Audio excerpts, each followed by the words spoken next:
నల్గొండ ప్రభుత్వ ఆసుపత్రిని human rights protection welfare awareness organisation జిల్లా యువజన విభాగ అధ్యక్షులు షేక్ నజీర్ సందర్శించారు. గత కొంతకాలంగా నల్గొండ జిల్లా ప్రభుత్వ ఆసుపత్రిపై ప్రజల నుంచి వస్తున్న కంప్లైంట్స్ నిర్ధారణ చేసుకునేందుకు ఇవాళ human rights protection welfare awareness organisation జిల్లా యువజన అధ్యక్షులు షేక్ నజీర్ జిల్లా ప్రభుత్వ ఆసుపత్రిని సందర్శించారు. ఈ సమయంలో కొన్ని విషయాలు చాలా దగ్గరగా తాము గుర్తించడం జరిగిందని, అందులో ముఖ్యంగా ప్రభుత్వ ఆసుపత్రిలో పనిచేస్తున్న ప్రభుత్వ 4th క్లాస్ ఎంప్లాయీస్, కాంట్రాక్ట్ ఉద్యోగులైన క్రింది స్థాయి ఉద్యోగులు ప్రజలను పైసల కోసం వేధించడం మరియు డాక్టర్లు పేషెంట్లను సరిగా చూడకపోవడం మరియు ప్రభుత్వ ఆసుపత్రి సిబ్బంది సమయపాలన పాటించకపోవడం, గత కొన్ని నెలలుగా ఈ ఆసుపత్రిపై వస్తున్న ఈ సమస్యలన్నీ ఆసుపత్రిని సందర్శించిన తర్వాత జిల్లా ప్రభుత్వ ఆసుపత్రిపై ప్రజలు చేస్తున్న ఆరోపణలు వాస్తవమేనని ధృవీకరించారు. గర్భిణీ స్త్రీలు ఎమర్జెన్సీ ఏదైనా ఆపద వచ్చి హాస్పిటల్కి వస్తే పేషెంట్లను సెలవు రోజుల్లో వస్తున్నారు, ఈ రోజు సెలవు పని దినాల్లో రావాలని వెళ్లగొట్టడం జరుగుతుందన్నారు.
నీ పేరు చెప్పు.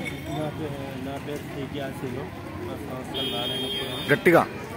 షేక్ యాసిన్ నా పేరు, సంస్థ నారాయణపురం, యాదాద్రి భువనగిరి జిల్లా. అది మేము ఇక్కడ మా వైఫ్కి ఆపరేషన్ అయింది.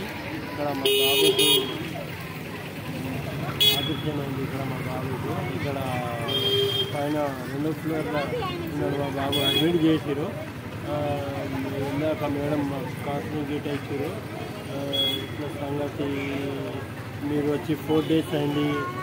అవును మేడం, మేము వచ్చి 4 days అయింది అంటే ఎట్లా మరి ట్రీట్మెంట్ మంచిగా చేస్తారు అనే మేడం కొంచెం టైం పడుతుంది అనేసి చెప్పారు. సరే నేను చెప్పిన కొంచెం దాని రోజు మేము వచ్చి లేట్ అవుతుంది కదా ట్రీట్మెంట్ అనిపిస్తుంది. నాకైతే ఎప్పుడైతే మంచిగానే కాపాడుతుంది. మేడం చెప్పారు కొంచెం టైం పడుతుంది అని చెప్పారు.